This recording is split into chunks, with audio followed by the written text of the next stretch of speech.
मन मस्त मलंग ड्रामा की नेक्स्ट एपिसोड का प्रोमो नशर हो चुका है, जिसमें आप देखेंगे सिकंदर कबीर की जान लेने वाला है। जहां अब वाजिद अपनी साजिश में कामयाब हो जाएगा और सिकंदर के हाथ में बंदूक देकर कबीर को गोली मरवाएगा। तो क्या कबीर वाकई मर जाएगा और फिर सिकंदर जेल जाएगा? क्या वाजिद अपना इंतकाम ले पाएगा? दोस्तों, इस दूसरी जानिब दोस्तों आप देखेंगे कि जहां दूसरी तरफ कबीर के घर घर सिकंदर को देने की वजह से वाजिद गुस्से से पागल है। उसे यकीन ही नहीं आ रहा कि ये लोग कैसे सुलह कर गए और अब फिर से कोई साजिश करने वाले हैं ताकि वो फिर से सिकंदर और कबीर के बीच लड़ाई करवा सके। जहां कबीर ने वाकई के जबरदस्त कदम उठाया है। एक तो उसने रिया के घर का फर्ज सिकंदर के हवाले कर दिया और दूसरा रिया को भी अपने घर वापस ले आया। जहां अब कबीर रिया से कहेगा कि मुझे बहुत खुशी है कि तुम वापस आ गई हो, लेकिन मुझे समझ नहीं आती कि सिकंदर इतना ज्यादा गुस्सा क्यों करता है। हालांकि वो बखूबी जानता है कि अब कुछ नहीं हो सकता, ये सब बचपन की बातें थी। सिकंदर की जिंदगी में भी कोई आए जो आकर सिकंदर को बदल सके और तभी सिकंदर तुम्हारे और मेरे रिश्ते को कबूल करेगा। जब तक वो इस दुश्मनी और नफरत की आग में जलता रहेगा, ना वो कुछ कर पाएगा और ना ही हमारा जीवन आसान रहेगा। मैं तो चाहता हूँ कि अब रिया जल्द अज जल्द सिकंदर की शादी करवा दो और साथ ही मेरी प्यारी साली साहिबा की भी दूसरी शादी के बारे में सोच लो। जहाँ रिया कहेगी मैं करती हूँ बात। तुम्हें पता है कश्यप को लगता है कि वो सिकंदर को पसंद करती है। एक दफा सिकंदर भाई राजी हो जाए, फिर मैं खुद कश्यप और सिकंदर भाई की शादी अपने हाथ से करवा दूंगी। दूसरी जानिब दोस्तों आप देखेंगे कि जैसे ही कबीर आ जाएगा और रिया से कहेगा चलो रिया जो ये करती है मुझे इससे कोई फर्क नहीं पड़ता, चलो खाना खाने चलते हैं। जैसे ही कबीर और रिया आएंगे वो देखेंगे कि रिया की जगह मना भी बैठी है।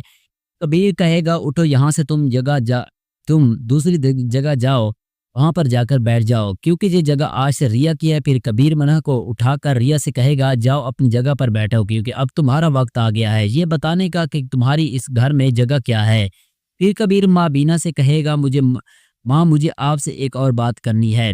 चाहता हूँ कि आप जब रिया मान गई है और हम दोनों बहुत खुश हैं, तो मैं चाहता हूँ कि वलीमा के इंतजाम दोबारा किए जाए और हम मिलकर वलीमा करें। जहाँ दूसरी चाहे माबीन भाई की शादी तो हो ही नहीं रही तो हो रही है, तो मेरा वलीमा ही कर लेते हैं। जहाँ फिर माबीना भी इस वलीमे के लिए राजी हो जाएगी और अगले दिन कबीर और रिया का वलीमा रख दिया जाएगा। जहाँ कबीर और रिया बड़ी धूमधाम से आएंगे, उसके बाद कबीर और रिया का वलीमा होगा और बहुत शानदार अंदाज में रिया को सबके सामने पेश किया जाएगा कि ये कबीर की दुल्हन है। जहाँ अब कबीर और रिया बहुत खुश है, लेकिन सिकंदर को गुस्साने के लिए वाजिद दोबारा पहुंच जाएगा और वाजिद सिकंदर से कहेगा कि तुम्हें पता भी है कि तुम्हारी बहन का वलीमा है और तुम लोग गए ही नहीं। कबीर खान के घर पहुंच जाएगा, जहां सिकंदर कहेगा कि कबीर खान बाहर निकलो, ये लो तुम्हारी सारी फाइल्स, तुम्हारी फजूल शर्तें, ये ले अपना मकान मैं तुमसे दुगनी कीमत में खरीद लूंगा। तुम मुझे मेरा ही घर देकर मेरी ही बहन को ले जाना चाहते थे, मैं ऐसा कभी नहीं होने दूंगा। अब रिया तुम्हारे साथ नहीं जाएगी, ये घर तुम रख लो, तो हमें तुम्हारा घर नहीं चाहिए और रिया मेरे साथ चलेगी। चलो बेटा रिया मेरे साथ। जहाँ कबीर कहेगा कि कहीं नहीं जाएगी रिया, मैंने तुमसे आखिरी बार कह दिया कि सिकंदर के रिया अब यहाँ से कहीं नहीं जाएंगे, वो मेरी बीवी और यही रहेगी। अगर तुमने ज़बरदस्ती करने की कोशिश की तो मुझसे बुरा कोई नहीं होगा। दूसरी जानिब दोस्तों आप देखेंगे कि मुझे तो यही महसूस हो रहा है कि अब कबीर बच जाएगा, लेकिन जल्दी कबीर और सिकंदर के सामने ये हकीकत आएगी कि सारे फसाद की जड़ तो वाजिद है। उसने सबसे पहले इंतकाम लेने के लिए असबा को बहका और उसके बाद से सिकंदर को भी बहकाता रहा। तो आपको इस बारे में क्या ख्याल है? अपनी राय कमेंट्स बॉक्स में ज़रूर दीजिएगा और अगर वीडियो पसंद आए तो वीडियो को लाइक और चैनल को ज़रूर सब्सक्राइब कीजिएगा।